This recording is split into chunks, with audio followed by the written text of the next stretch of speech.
The open road stretched out before Ethan Cole like a ribbon of infinite possibilities, inviting him to escape from the rigid expectations of his structured life. He had recently turned 41, a point where most men in his circle were solidifying their plans for the next few decades. But Ethan wasn't like most men, and he had no intentions of fitting into any mold. In May of 2021, with the scent of freedom in the air and the promise of solitude ahead, he embarked on a solo road trip. A vague sense of direction guided him, northeast toward the Great Lakes, perhaps, or south along the coastlines of the Carolinas. There were no rules, no itinerary, no one to answer to. He relished in the freedom of it, the sweet relief of aimlessness. His camera was his companion, capturing the subtle beauty of forests, rivers, and the distant silhouettes of mountains that rose like silent giants on the horizon. Ethan kept to the backroads, avoiding interstates and crowded cities. His route took him through the lesser-known parts of America, where sleepy towns and forgotten highways provided perfect tranquility. He drove an old SUV, the windows down to let in the fresh spring air, and with each passing mile, the weight of the world seemed to fall away. The country roads curved gently, sometimes revealing expansive meadows where deer grazed, other times winding through thick forests where the sunlight filtered down in golden beams. On the surface, Ethan was a quiet and unassuming man. He dressed plainly, jeans, flannel shirts, and a worn leather jacket. His graying hair, cropped short, framed a face that could have belonged to any middle-aged traveler. He smiled politely when passing through towns, offered small talk at diners, and even gave the occasional wave to fellow roadgoers. But beneath that placid exterior, a much darker hunger thrived. It wasn't something Ethan had planned for this trip, not explicitly. His casual vacations over the past decade had always been solo, and they had always given him space to indulge in his secret proclivities. He didn't see himself as a monster, nor did he revel in bloodlust. What he sought was control, an elegant expression of power over life and death, and most importantly, the ability to do so without consequence. He had perfected his craft over the years, learning to read people, identifying the drifters, loners, and the forgotten souls. There were the ones no one would miss, those who vanished without raising alarm, the ones who slipped through society's cracks.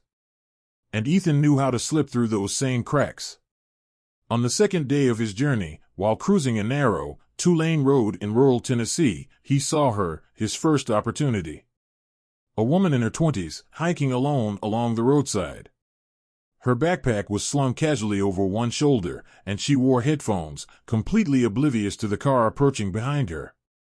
Ethan slowed as he passed her, noticing the tired way she walked and the absent-minded manner with which she looked around. There was no doubt about it, she was isolated, vulnerable, perfect. Pulling off to the side of the road ahead of her, Ethan made it look casual. He stepped out, stretching as though he were just taking a break from driving. As she approached, he smiled in a disarming way and offered her a bottle of water. "Need a ride?" he asked, his voice warm and friendly, the sort of voice that calmed strangers. The woman hesitated for only a moment before accepting. After all, why wouldn't she? Ethan looked as harmless as any other middle-aged man, just another traveler. He even made small talk as they resumed driving, asking where she was headed, feigning interest in her story. He learned she was hitchhiking cross-country, trying to find herself. It was a narrative Ethan had heard before, a lost soul searching for meaning, a perfect candidate for his needs. They drove for miles, the air between them filled with idle conversation. When he reached a remote section of road, where the trees thickened and no other cars passed, Ethan acted. It was quick, efficient, a precise strike to the side of her head, knocking her unconscious. From there, it was a well-practiced routine. He pulled off into the woods, far from the main road, and finished the job with cold, calculated efficiency. Later, as he stood over her lifeless body, he felt no remorse, no guilt. Instead, there was a sense of peace, of order. She had been part of the chaos, and now she was a part of the silence. He buried her deep, taking care to leave no trace of her presence. By the time he returned to his car, there was nothing left of the woman except the faint memory of her. Ethan continued his trip, moving north into Kentucky and Ohio, then veering west toward the plains. Each state brought new landscapes, and each evening brought a new horizon for his camera. He snapped photos of rolling hills, dense forests, abandoned barns, and rivers that seemed to stretch endlessly. But in the quiet hours of the night, when the stars burned bright above, his mind would wander to the darker corners of his soul. His kills were spaced out, deliberately scattered across the states. There was no pattern, no connection that anyone could trace. Sometimes it was a hitchhiker, other times a wanderer he found in rest stops or at lonely gas stations. Each one met their fate without a struggle, and Ethan always ensured that their disappearances went unnoticed. He was meticulous in his methods, leaving nothing behind. Gloves, bleach, and fire were his companions. The bodies were buried deep or burned to ash in places where no one would ever think to look.